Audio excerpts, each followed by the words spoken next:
Quando Moisés, que cresceu como príncipe no Egito, retornou do exílio, ele confrontou o faraó com uma ordem muito importante de Deus: deixe meu povo ir.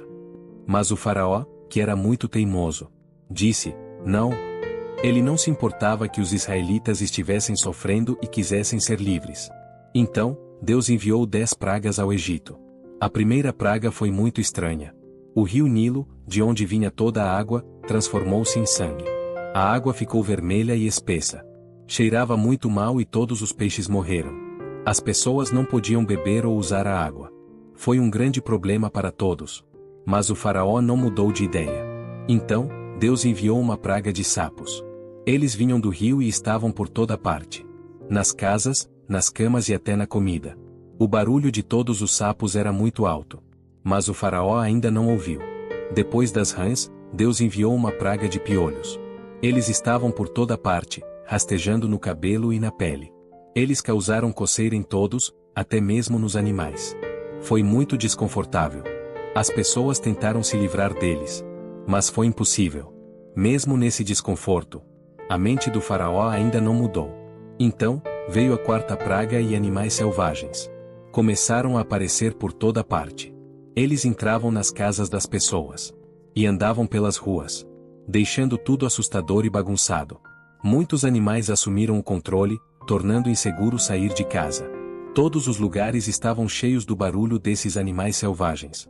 Mas mesmo com todo esse problema, o faraó ainda não mudava de ideia. A quinta praga foi muito triste. Uma doença atingiu todos os animais, como vacas, ovelhas e cavalos. Eles ficaram tão doentes que morreram.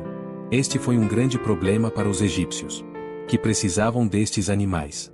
As pessoas ficaram muito tristes, mas o faraó ainda era tão teimoso quanto antes. A sexta praga foi dolorosa: furúnculos, feridas muito fortes que apareciam na pele de todos. Doeu muito, deixou as pessoas muito desconfortáveis e dificultou a movimentação. Foi um lembrete constante das pragas em curso. Mesmo com toda essa dor, o coração do faraó ainda estava duro. A seguir, Deus enviou a sétima praga: uma enorme tempestade de granizo. Este não foi apenas um granizo normal. Eram grandes pedaços de gelo misturados com fogo caindo do céu. Destruiu as plantas e árvores e feriu qualquer pessoa do lado de fora. O Egito nunca tinha visto uma tempestade tão violenta. Mas o faraó ainda não se mexeu. Depois do granizo, Deus enviou a oitava praga: os gafanhotos. Eles vieram em um enxame gigante e comeram tudo que restava de verde. Os campos, as árvores, todas as plantas, tudo foi comido. O céu estava negro de gafanhotos, mas o faraó ainda era teimoso e não mudava de ideia. Então veio a nona praga: a escuridão. Mas esta não era uma escuridão comum. Estava tão escuro que não dava para ver nada durante 3 dias inteiros. As pessoas não podiam sair de casa. E era assustador estar numa escuridão tão profunda. Mesmo assim, o faraó não mudou de ideia.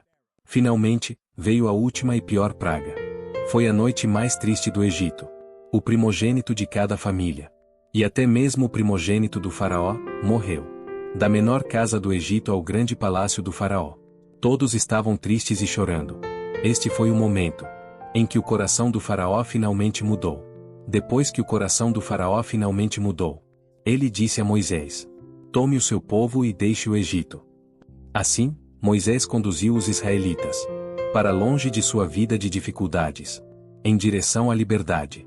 Mas este não foi o fim da história deles. Quando os israelitas arrumaram os seus pertences e deixaram o Egito, ficaram cheios de esperança. Caminhavam com suas famílias e animais, carregando pão que nem teve tempo de crescer. A noite estava tranquila, mas seus corações estavam cheios de alegria. Mas logo o coração do faraó endureceu novamente. Ele pensou: o que fizemos, deixando todas aquelas pessoas irem? Então, o faraó mudou de ideia. Ele chamou seus soldados e preparou suas carruagens. Com o seu exército, Faraó perseguiu os israelitas, querendo trazê-los de volta. Os israelitas, vendo o faraó e seu exército se aproximando, ficaram aterrorizados. Eles se sentiram encurralados, com o mar vermelho à sua frente, e o exército do faraó atrás deles.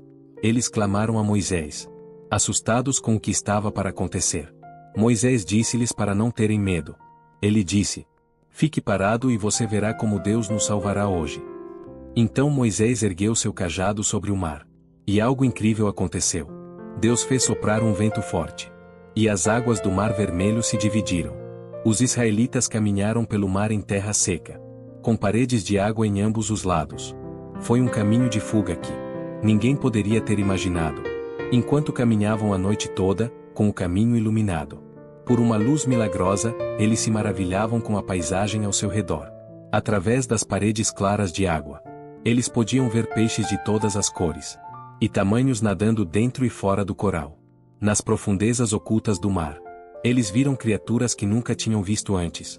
Maravilhas das profundezas, que brilhavam com luz própria, lançando um lindo brilho no caminho à frente.